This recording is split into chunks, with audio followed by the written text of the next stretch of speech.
now more than ever, people need to go within and plug into that cellular memory, plug into divine source, detach as much as possible from the matrix.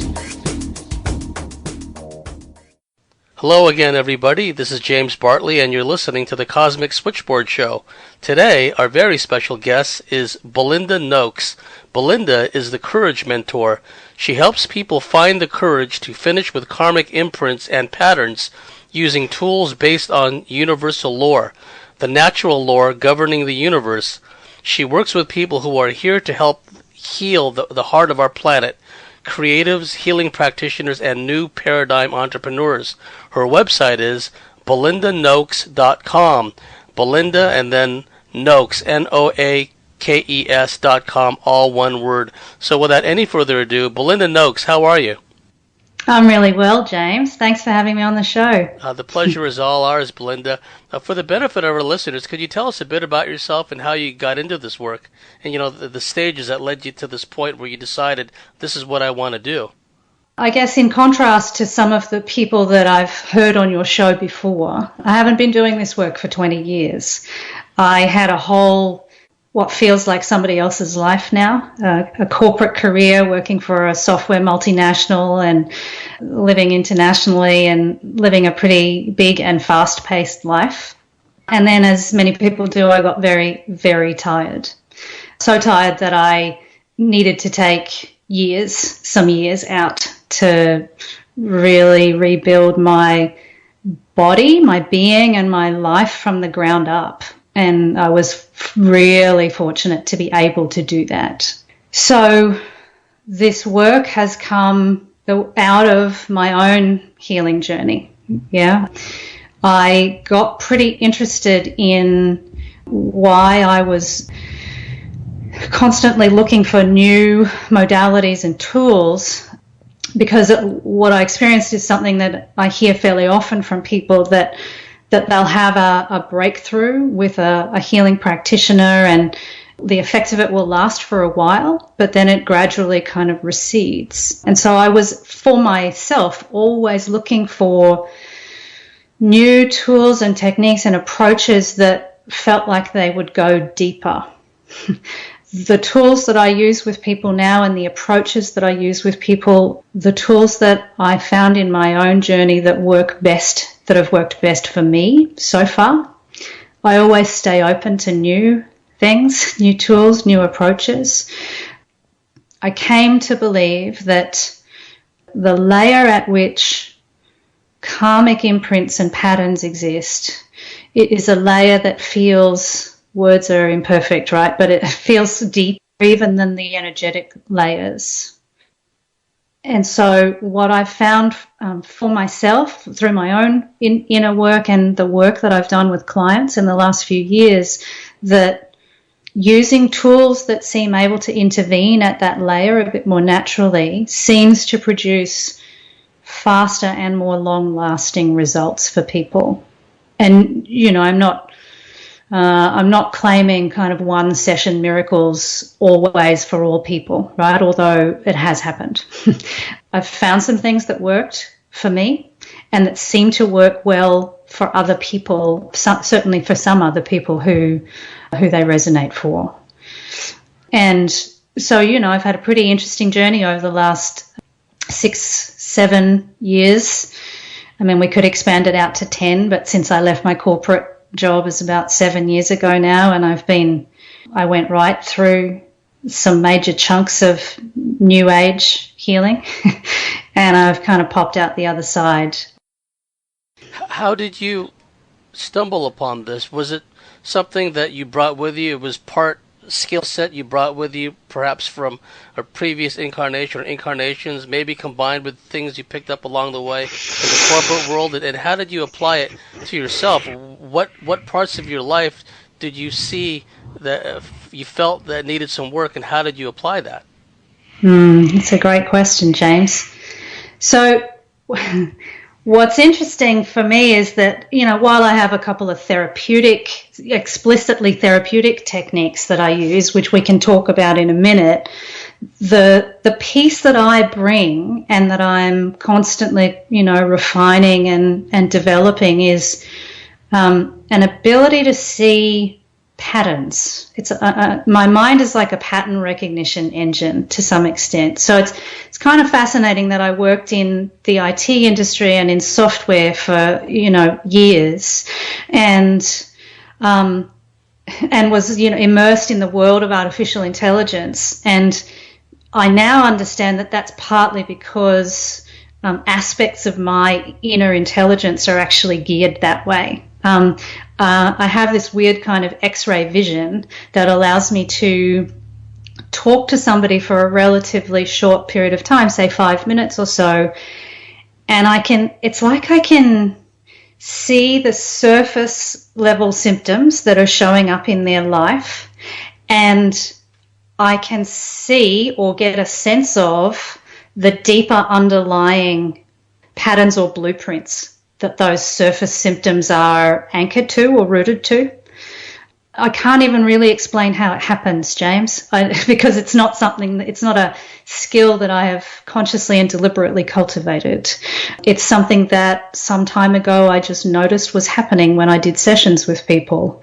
And I noticed that it happens more and more, and the time that it takes for me to recognize underlying patterns seems to get shorter and shorter. Most of the time, people will say to me things like, I didn't tell you anything about my childhood. How did you know that?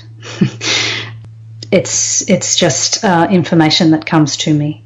And, I want to be clear that I'm not working with angels or ascended masters or any kind of external forces. What I'm doing in these sessions is, when I work with people, is allowing my greater being and theirs, my soul and theirs, whatever language you want to use, to, it's almost like laying a trail of breadcrumbs, and then I just follow them.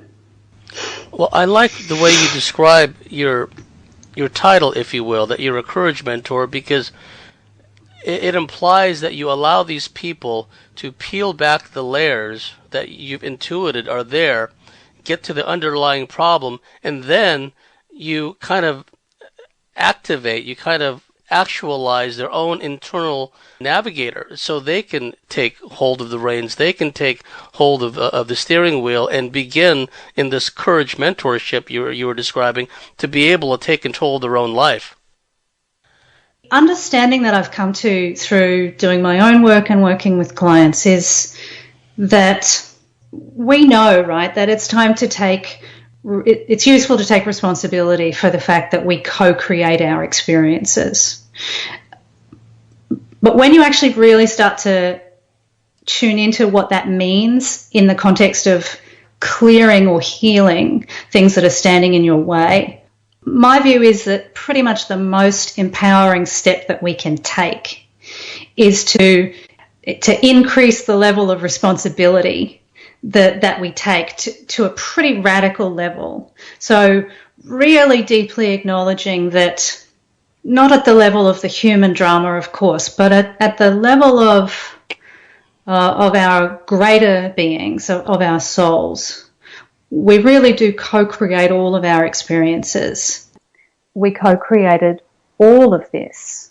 And what that means, James, is that we chose at the soul level to submit to certain dark forces of limitation in order that we could learn to more fully embody our light. When we get that kind of understanding, there's a really interesting invitation then to drop any remaining residue of victim stories and victim positions. And then we can really step forward from a place of true power. So my intention in working with people is never to do any work for them. Yeah, I'm really a facilitator. I don't call myself a healer. I don't love the word because it has connotations of me doing something to somebody else. Yes. I don't do anything. What I do is facilitate people getting access to wisdom that is stored inside them. but often obscured by layers of trauma. And does this trauma sometimes stem from not just earlier in childhood or earlier in life, but also from other incarnations and other existences? Yeah, sure. I mean, again, my experience is that the current incarnation will encapsulate everything that's gone before. So sometimes it's really, really useful, and in fact sometimes it's essential to come to conscious awareness of a specific, what you call, past life event or scenario, or a multidimensional event or scenario. Sometimes it's a critical part of the healing process for us to actually become aware, consciously aware in our conscious mind of something that has happened before, and because that's a key to reconciling with the pain and resolving it. Other times it's not necessary to do that. So, I don't work with formulas, and I don't have a set blueprint for a session, for example. This is partly what I meant by allowing the greater being to leave a trail of breadcrumbs. Yeah. We'll work with whatever shows up. And for some people, we can do childhood work from this lifetime, and it will ripple through all of the attachments. For other people, we'll be able to trace back further, or we will need to go to some other specific event. And again, words are imperfect. Time is tricky, but sometimes you need stuff to ripple forwards, and sometimes it can ripple backwards. Yes. When the person is in this process with you, do sometimes they begin to remember more, or do they sometimes have some kind of insights or some kind of like download, if you will, that kind of helps the process along? Because you mentioned a moment ago you were more like a facilitator. Do you see that process unfold sometimes? Yeah, absolutely. I have had people, spontaneously remember all sorts of interesting and sometimes kooky things. I've done some work with people who have had experiences with psyops and myops programming, and some people who experienced satanic ritual abuse and other extreme childhood abuse. I'm really fascinated, to be honest, by the way that for some people it seems essential to remember things that they've forgotten, sometimes things that they were programmed to forget. And other times it seems not to matter. And I can only assume, James, that remembering everything in this lifetime isn't necessary, isn't essential in order to take some kind of next step. And that B, maybe some of us have remembered before and we don't need to remember it all again. To be honest, it's still a bit of a mystery to me, but it does seem to be really specific and unique for every person. So I don't try to force anything.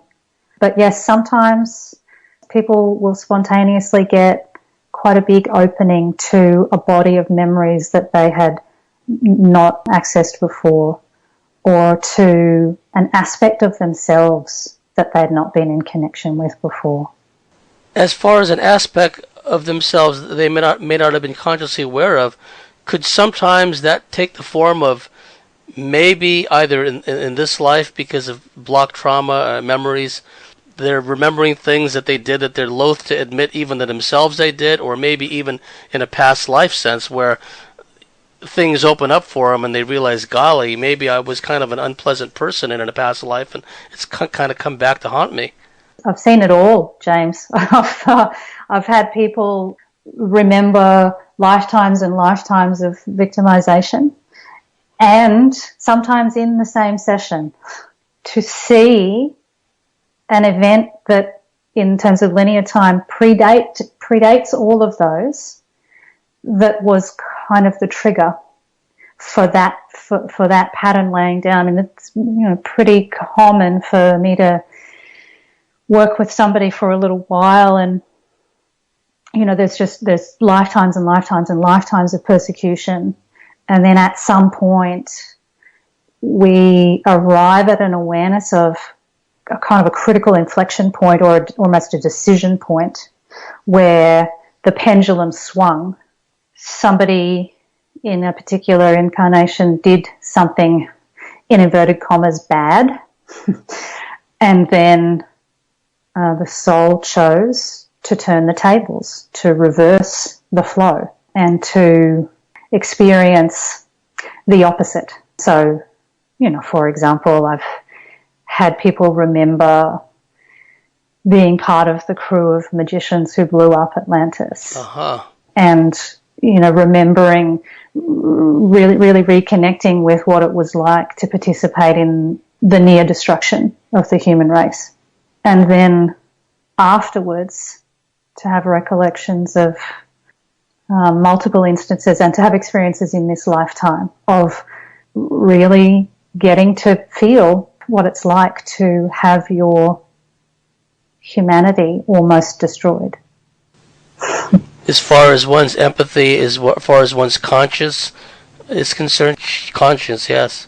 And also we experience all of it, right? In our journey through this universe, we experience both being the conqueror and the conquered. Yes. Because I've had incarnations where I was helping to expand some rather tyrannical regimes and empires here on Earth.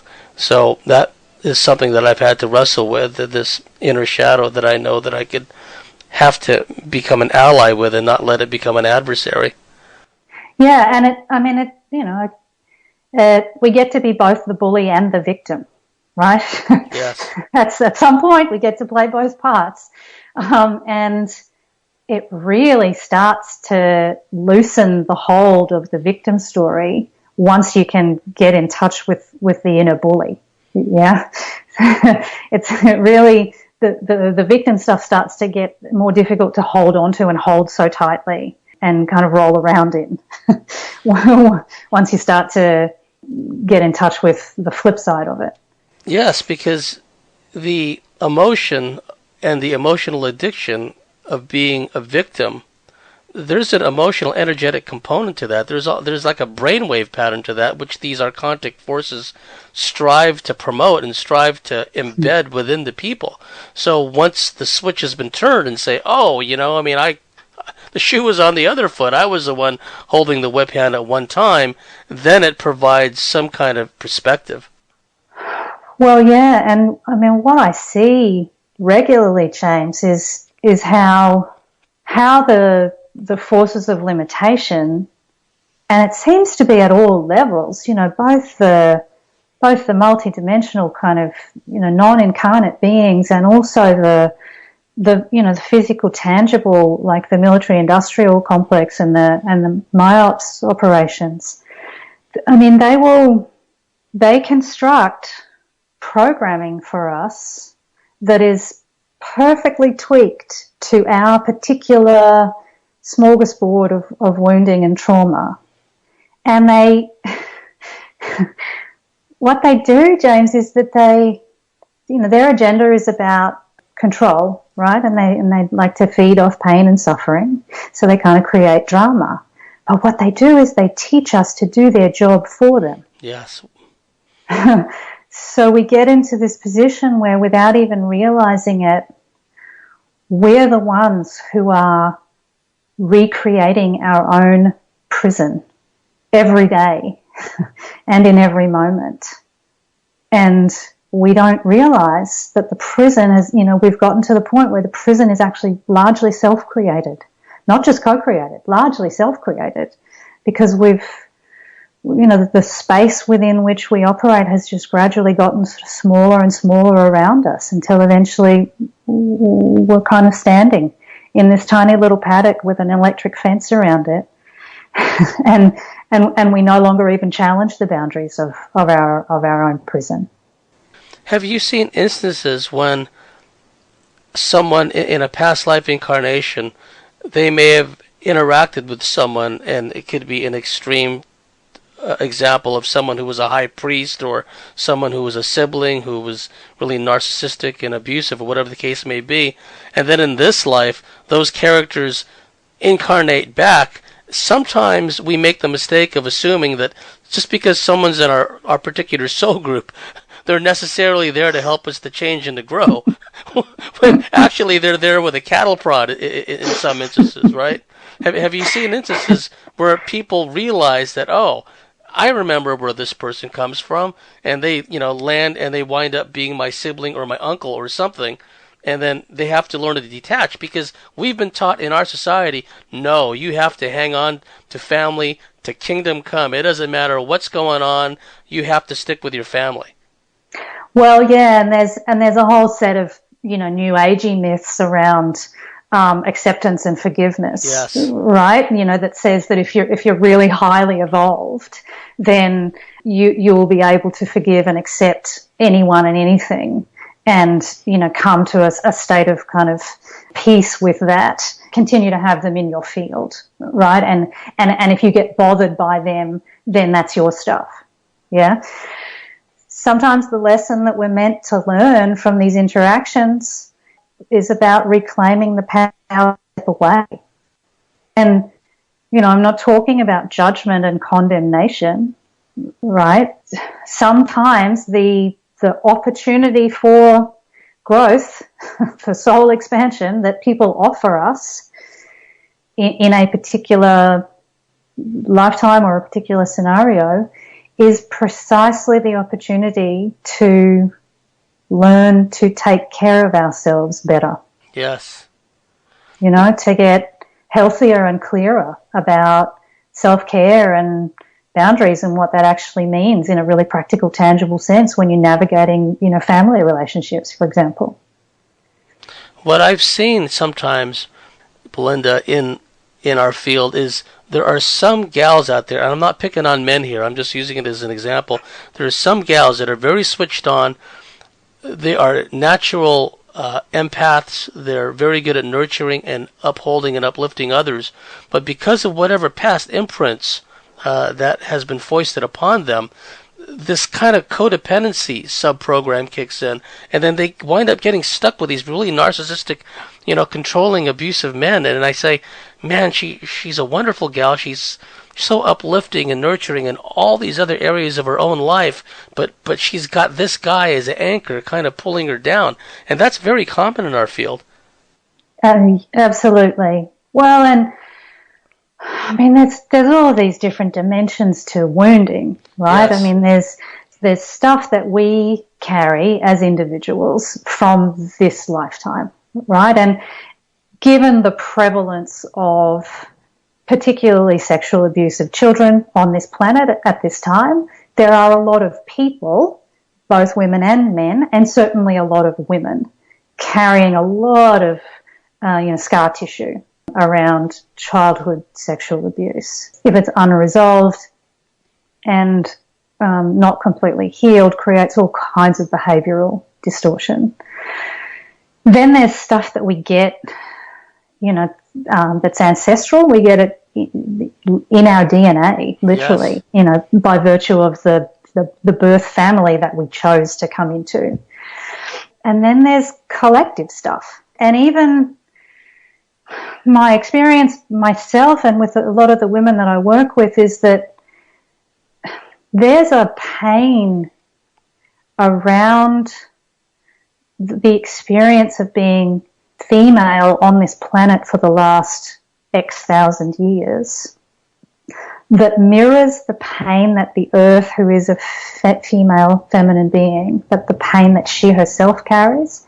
And there are a lot of women on the planet who seem to mirror a lot of the earth's pain in their own bodies. And we're not always aware that that's what's going on, and we're certainly not always aware of it in the moment. Yeah? So it's incredibly tricky, this process of sorting through, what stuff is and where it's coming from, and therefore how to approach it and how to move through it. Yeah, I mean, I've seen this thing that I call the daddy wound, which is which is something that a lot of women seem to have, which is a wound around betrayal by the wounded masculine, the distorted masculine. Yeah, and that certainly is related to pain that the earth carries around betrayal by and abuse by the wounded masculine. And men carry their own wounding around betrayal and often emasculation by the wounded feminine. Yeah, I mean, there's some pretty unhealthy dynamics have developed on this planet over the last few thousand years. Especially in the wake of all this social engineering, where the males are being continually emasculated, where I don't want to use words like traditional roles or fall into stereotypes, but the males that are being promoted by Hollywood and by the entertainment industry is kind of like a caricature of what a male should be. Instead of being someone who's protective of the family, protective of their partner, they depict them as being unable to even figure out which end of the hammer to hold. And then they show the women in, it's a complete distortion what we're seeing, Belinda, in the whole family structure. And that's a part and parcel of this whole archontic manipulation process. Yeah, totally agree, James. It's a tricky business. It is. Figuring, getting clear on what's actually true, right? I mean, we seem to live in a world that is 99% false. It is. Now, subject of SRA, satanic ritual abuse, is a very touchy one because there's many people out there who pass themselves off as therapists or well-meaning people who really are not aware of the internal dynamics of the programming and the multiple personality structuring within people. So try as they might to be helpful, they trigger the hell out of some of these people, just by talking to them and even by using their body language incorrectly. So keeping that all in mind and bearing in mind the fact that there are people listening, in varying degrees of recovery and reintegration, when you work with people that are, and you identify in your own mind that they are SRA, what are some of the layers that seem to be, I wouldn't say a commonality, but what are some of the layers or energetic blocks or emotional blocks that seem to, once they're safely moved, seem to create the opportunity, the space for more healing and more integration? Yeah. Keeping in mind that it's difficult to quantify these things, right? It is. Yep, it is. And I want to preface all of this, James, by saying that I don't claim to be anything like a specialist in SRA. Yeah, I work with who shows up to work with me, and I've had a number of individuals now show up with this kind of scenario. And what seems to have worked in a few kind of basic principles, right? So you asked me about remembering before, yeah? Whenever I work with anyone who's experienced any kind of sexual or ritualized abuse, I do not go looking for memories, and I do not encourage them to do that. Any remembering happens spontaneously. So because I don't want to re-traumatize anybody, yes. And I don't believe it's necessary to do that in order for healing to occur, and in fact it's the opposite. Re-traumatization is profoundly unhelpful for healing, in my experience. What I do notice, and of course, I mean, this is why this kind of abuse gets used to program people, right, is that it forces us out of our bodies. It forces people into creates a dissociated state. Yes. And pushes people at least into the head and oftentimes just completely out of the body. So I tend to focus certainly in the early stages on the fear of being in the body. Yeah, so we're not actually dealing with anything related to explicitly to the abuse scenario. My intention is actually to get more of the awareness anchored in the body and to reconnect the different components of intelligence, so the kind of intelligence that lives in the head, the brain, what we typically think of as the mind, and the kind of intelligence that resides in the gut, and the intelligence that resides in the heart. So to reconnect those and get them working as more like an integrated system or as a team again. And then when those foundations are more solidly in place, then there's actually some space for more of the soul's light or the greater being to be in the body. Yes. Yeah. And from there, my experience, James, is that the love that your soul has for you is your perfect medicine. It's not my perfect medicine, it's yours. And my soul's love is not your perfect medicine, it's mine. So really what I like to do with people is to facilitate removing, clearing, moving aside the veils that obscure our natural light from shining through us and out of us into the world. And what makes the veils is conditioning, traumatic experiences, scar tissue. That's a very good point. I was reading this book about one of the founding fathers of the British Special Air Service in World War II, and near the end of the book, they talked to a veteran of the SAS in World War II, and these army psychologists who must have been Tavistock, they got a hold of this guy, and they compelled him through narco-hypnosis to relive the trauma over and over and over again, and he said it shattered him. This is a guy who survived World War II fighting against the Axis, and that wasn't even enough for them.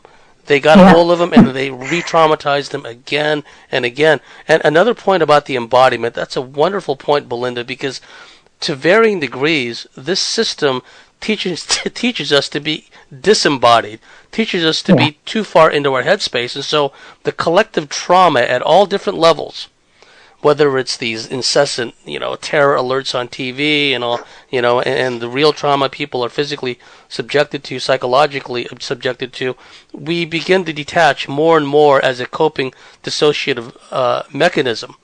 But your methodology teaches people to safely create space within them so they can, using that triune you were talking about, the heart center, the abdominal intelligence center, etc., to reintegrate in a holistic, healthy way. I love that. What I've noticed is that, I really try to avoid creating any kind of dependency in the people that I work with, right? I want to facilitate just as much work as we need to in order for them to go and just live their life, When the soul is no longer hovering outside the body, when the soul can actually be in the body, at least at times, then life starts to unfold more organically. And the soul will show us what's ready to get cleared, and you can work through stuff, outside of a formal therapeutic setting, right? You don't need practitioners to facilitate for you anymore. When you've actually got your greater being working as your primary therapeutic facilitator. That's kind of how I like to think about it, right? Is that my soul is my primary therapist. And sometimes she shows me that I need to do a bit of work with a particular practitioner, that's really useful at a particular point in time. And increasingly, more and more of the time, I just live my life and stuff comes up and I move through it. And that's it's certainly more empowering to live that way, and it's also cheaper. Oh, yes. Some of these therapists and then how much they charge, they just fleece people, and they really, the clients really don't improve. Yeah, I certainly experienced that. And, I certainly have experienced the flip of that as well, the flip side of that, where I've invested some money to work with somebody and it's proven to be incredibly useful. There seems to be a direct correlation for me in terms of my own healing path that whenever I made a decision to work somebody from my head, whenever I made a kind of an intellectually mind-driven decision, it didn't work out so well. When I came across someone who I felt a really strong heart resonance with, and I just kind of felt in my body that it was the right thing at the right time, that generally worked out better. And so I talk to everybody that I work with before I work with them, and I always look for the heart resonance on both sides. If it doesn't feel exactly right, then it's not the right thing at the right time. Yes, that's a very enlightened way of looking at it, because too many people are just out to make a buck. They may feel even at a not even very deep level that there's not much I can do for this person, but I'm going to work with them anyway, and just throw the cards out there. Now, you'd mentioned earlier that some of the clients that you've come across there was like a military overlay, a military black ops overlay, and at times there is some enmeshment, some crossing over between the SRA and the military aspect, and sometimes there's a military aspect that is very much of a weird science, ET orientated nature. Mm-hmm. Have you seen that in your practice as well, where people come to you and you kind of can tell that they're not quite SRA, there's something else going on with them, and it's not necessarily coming from a human origin? Oh, yeah. Yeah, I've worked with a number of people who actually have some degree of recollection. What seems to be usually combined ET and military abductions. Yes. And then who actually have, who come in reporting some conscious memory of experimentation of various kinds. Yeah, some of it's more overtly kind of physical, and some of it's more overtly psychological. There certainly do seem to be specific groups of extraterrestrials who work very closely with military groups here on the planet. They're very curious about how we respond physically and emotionally when they play with our thoughts. Yes, because, thoughts are things in the spirit world, and then when they bounce around in our minds like an echo chamber through OCD thought manipulation, that leads to negative emotions. Because they're not going to bounce thoughts around in our heads of like serenity and contentment and inner harmony. It's quite the opposite. Where would be the fun in that, right? I know. And when these people come to you and then you recognize that particular overlay, what does it seem, besides the emotional content that the ETs and the military are trying to extract out of these people? Do you notice that they're trying to engender some kind of maybe some kind of latent attributes or abilities within these people? Maybe there's a psychic component to these people. Maybe there's a metaphysical component that they're trying to extract, or are they trying to keep it purely on the physical level? That's an interesting question. I don't know that I've worked with anybody yet.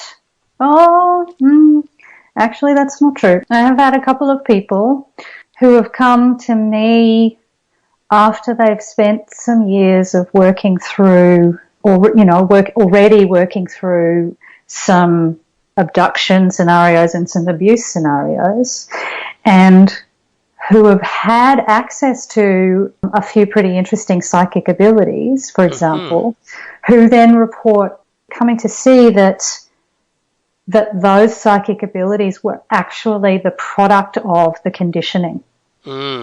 And as they then started to get to the root trauma and sort of unwind reconcile with the pain of the abuse scenario or the abductions, that the profile of their gifts starts to shift. They lose some things and they gain some other things. I could only speculate, James, about whether certain gifts get deliberately suppressed and others created or amplified. Who knows? I'm not clear on that yet. At least in my discussions with people that have gone through MyLab experiences, it seems at times, and this is not a blanket statement or an absolute statement, but it seems at times that these military controllers and the ETs they're in league with seem to be able to engender certain abilities, latent abilities within people, and it seems to be state specific, state of being specific, and state of mind specific. And back in their normal waking consciousness, they can't do some of those things.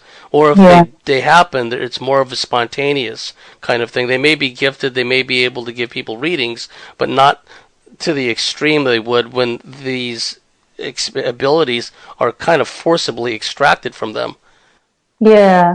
The one thing that I would say, James, that seems to be a pretty consistent theme, both in my own experience of mind control programming and I mean, just garden variety, not myops or psyops that I'm aware of, and in the people that I work with, is that they really don't want us to be connected to our bodies, and they really don't want us to be connected to the earth and to nature. Yes. So, I mean, I'd be speculating, but it seems almost reasonable to speculate that if there's gifts being created, then they might be the ones that tend to kind of take our awareness up and out. Yeah? Yes. Rather than down and in. Yes, it get us more disembodied, get us more into our headspace. And unfortunately, many people, especially in the New Age movement, they fall for that. This notion of having to vibrate at a higher frequency, this notion of ascension, when we're here to be embodied, we're here to be plugged into Mother Earth, and through Mother Earth, through the organic source of which we are part and parcel anyway. And so the point you made about detaching us from nature also, it's look how people have been herded as if in a big corral into the cities, and look how they intentionally distort a lot of these natural ley lines and natural dragon lines, telluric lines of energy. They put weird kind of monuments there, they desecrate it in various and sundry ways, and they generally create this big distortion pattern to immerse all of us in. That movement of up and out is totally glorified by most of the New Age. That energetic movement up and out of our bodies is regarded as evidence of spiritual maturity. It's some kind of accomplishment that is seen to as reason to be admired. Yes, it's bizarre. Which is sad. It is sad. It's sad and it's bizarre because they're divesting themselves of the gift of embodiment, right? Instead, they're opting for dissolution. They're opting for nothingness, right? So it really is sad. Now, in the time we've got left, and it's been a fascinating first hour, Belinda, I'd like to ask you, as far as the military aspect is concerned, and in a therapeutic healing aspect, what seem to be the big stumbling blocks that you've identified, the layers, if you will, which once safely removed from people that have gone through this military overlay, that space is created that allows reintegration and healing to take place? There'd probably be three, and a couple of them I've already spoken about. Yeah, the being embodied, it's a big one for humans right now. For being willing to actually be here on the planet as a human. The second one would be, it feels to me like a deliberate distraction, right? We've talked about, in inverted commas, past lives and multidimensional aspects and things here today. I want to be really clear that there is not necessarily an intrinsic greater value in remembering and reconciling those experiences than in actually coming to terms with what has happened in this lifetime on this planet. Sometimes when I work with people, there's some work to do around kind of just reining in that tendency to chase that stuff, to chase that remembering. Yes. Yeah, because it can actually be a big fat distraction. Start here. Start now. Keep remembering your childhood. And if the rest of it is meant to come, it'll come. So that tendency to try to kind of leapfrog this current lifetime because it's more interesting, to go back 1,000 years is an interesting one that I encounter sometimes. when people get started on a healing journey, that's often the kind of subtle messages that they get. Everything's about past lives, and if you just can remember all of those, then that'll clear everything up. Yes. Sometimes it's true. Sometimes it's true. More often it's not true, is what I would say. The other big one is about acknowledging the co-created nature of the experience. Mm-hmm. I can't stress enough how significant it seems to be for us to come to the understanding that even though, quote unquote, bad things may have been done to us, we then kept on living our lives. And even though we weren't perfectly at choice in terms of how we responded or reacted to trauma, there comes a point where you can actually be more at choice than, for example, you were as a child. Then there's a decision about how you want to respond from this point onwards, and whether you're actually ready and willing to let go of feeling victimized. That's a biggie. And the other point you made about the past lives too, I'm aware of some of my past lives, and I'm also conscious of the fact that we are the sum of all of our parts.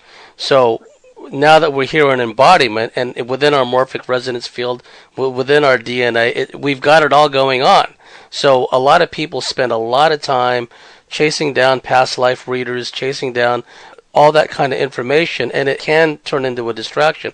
It's helpful insofar as if one wants to find out where we get some of our habits or kind of, our way of being, right? Mm-hmm. Yes, but insofar as healing is concerned, it can definitely turn into a big distraction because people take their eyes off the prize, being embodied, healing within, staying grounded, and then they go chasing off after these past incarnations. Quite a distraction. And the point you made about owning up to the reality that we are co-creators too, because if I had not had quote-unquote negative experiences, I wouldn't be doing this show. We wouldn't be talking.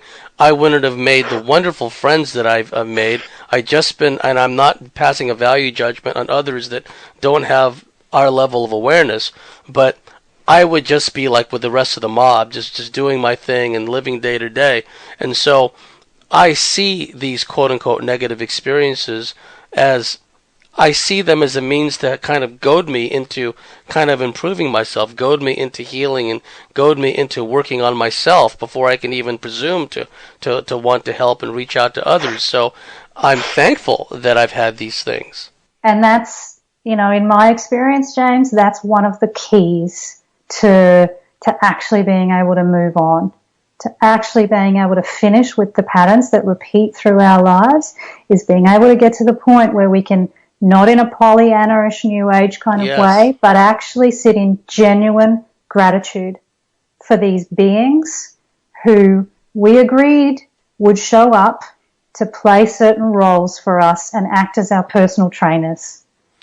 Yes, and it's like, one could call it negative motivation. Well, whatever works, right? Because we've had to develop coping mechanisms. Some of us that have had these intrusions from negative archontic beings of various stripes, we've had to learn to create energetic space for ourselves and not allow them to manipulate us mentally and energetically and whatnot. And also, how they work through other people by slotting these different people into our lives through no fault of their own. They're in the matrix too, so I'm not passing judgment on them. But I look at all these things, Belinda, as a means for more growth and to push me and to goad me and challenge me in the right way so I can continue to grow, so I can continue to work on myself. Well, this has been a fascinating first hour, and I'm looking forward to the second hour. Could you tell our listeners, Belinda, how they can get a hold of you and what your website is? Sure, yeah. All the information's on my website, which is just my name, Belinda, starting with a B, BelindaNoakes.com. Noakes is spelled Noakes. You can find me on Facebook as well, but it's all on the website.